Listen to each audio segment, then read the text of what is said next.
Good morning, my name's Joll. I'm Regional Sales Manager for Isuzu UK. I look after the south of England for Isuzu, and I'm here today with Ottervale. We've come out for a bit of a jaunt up to Sleaford Aerodrome, which is a bit of an unusual setting, disused airfield. But we thought it was a perfect setting just to walk you around and give you some further information on the Isuzu D-Max V-Cross, which we have here today. And obviously it's slightly enhanced from the standard vehicle. So we've got various different accessories on here, which we thought we'd just give you a bit of a run through today, just so people can see the kind of things that we offer on an accessory level over and above the standard V-Cross. So the first thing that probably jumps into view is the lighting. The V-Cross comes standard with LED lighting anyway, which are adaptive LED headlights and LED fog lights. But as you can see, this has had the enhancement of some laser lights lighting range.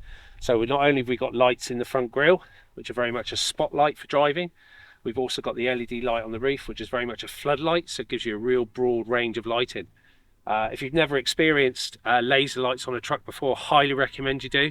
When you're driving at night, it's like someone has switched on the sun, and you can power those off if you're driving on the public highway. But absolutely phenomenal sets of lights from Laser, and I would say once you've had them on a truck, you never want to be without them.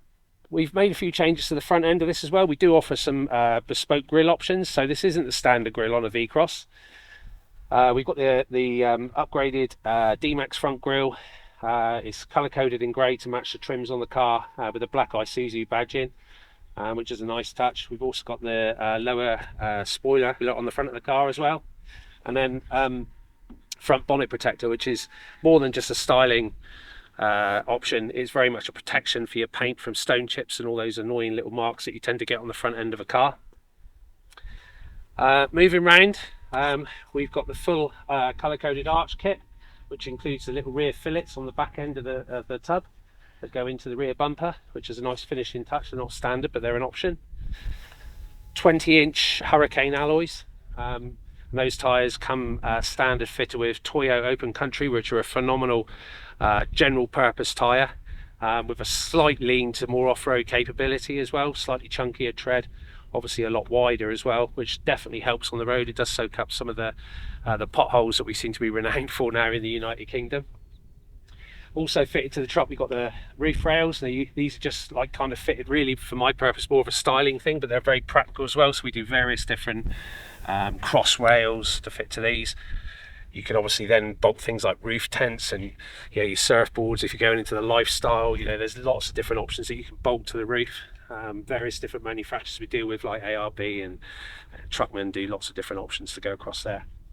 So it's currently a canopy that we've been trialling from our partners over in Europe, which we're shortly launching into the Isuzu range. But this fitted to my truck now for about 9 months. I have to say, it's probably the nicest canopy I've had. Very well made, but nice little, literally a touch sensitive button there that you can just press and open the back of the canopy.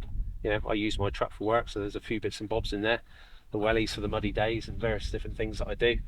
But you've also got an emergency lock there should you have any problems with power on the truck for any reason. This particular truck, the V-Cross comes standard with a reversing camera, which is built into the rear handle and the tailgate here. But on top of that, which we'll show you when we go inside, we've also got an LED rear view mirror, right? And there's a small camera that sits just above the number plate there.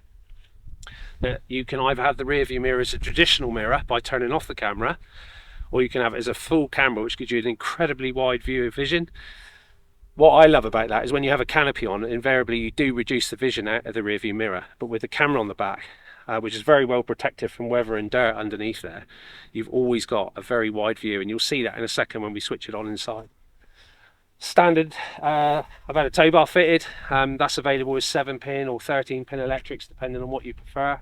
You can have that with dual electrics, so if you tow a caravan or you have maybe a working trailer where you perhaps have a winch and you need to power that on, that's available on the D-Max tow bars. Various different options in our accessory brochure. Truck obviously comes standard fitted with front and rear parking sensors on the V-Cross. Other little things, I've never had a truck without these, I've got to be honest. They're fantastic. So you can always crack a window open when it's raining. I quite like a bit of natural ventilation. Sometimes I find that aircon tends to dry me out, but these are fantastic. So even when it's heavy rain, you can crack the window down a couple of inches and stay dry. You don't get any water ingress in there at all. A little strange thing to do to be holding my footwell mat, but I wanted to do that for a reason. One of my big annoyances with footwell mats is they can often move and slip around. We do a product called a 3D mat, which, as you can see, is completely molded to the floor pan of the truck inside, and it also has this very sort of grippy background to it, some real sort of sharp little things. And basically the idea of that is that it sits in perfectly into the profile of the footwell and simply clips in place. Equally so, those go right across the back of the truck as well, so there's no way those sort of slipping and moving around. They are literally almost welded to the floor pan of the inside of the vehicle. So 3D mats are fantastic. A little bit more expensive than traditional rubber mats, but incredibly durable, hard work, and you can just take them out and pressure wash them off, as I did yesterday, and yeah, they come up virtually like new every time. But I'd highly recommend the 3D mats. So yeah, let's go. There's a few things I've added on the inside of the truck, and I'll talk to you about the rear view camera in a minute. But one nice little feature is wireless phone charging.